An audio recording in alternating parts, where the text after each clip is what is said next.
هل تعتقد أنه اعتصام القصبة غير مبرر، معناها لا مبرر له كما قال اليوم السيد الوزير الأول؟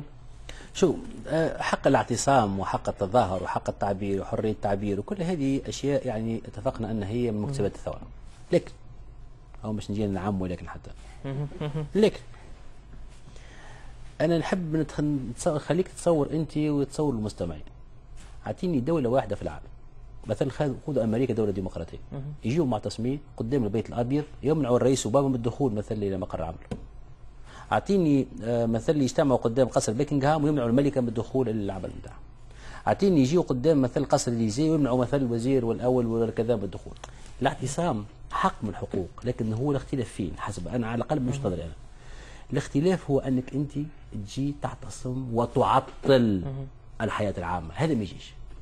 البلاد العربي الناس معناها أول ما بدأت ترجع شوية سياحة وهم عندهم توا 5 شهور وهم قاعدين في حالة، تجي أنت باش تعمل لهم غاديك وتحتل المكان بالقوة. أنا حسب رأيي هذا أختلف فيه مع المعتصمين حتى وأن اتفقت افتراضا مع كل مطالب.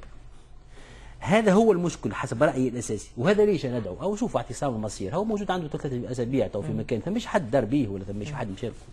أنا أدعو دعيت اليوم أنه خصوا ساحات عامة كما في الدول الديمقراطية المتحضرة لمن يريد أن يعتصم وصلى حتى يخطب وغيره. نتفق حتى ما يكونش عملنا السياسي على حساب حرية غيرنا، لأنه الحرية والديمقراطية ما فيهاش تجاوز حرية غيرنا.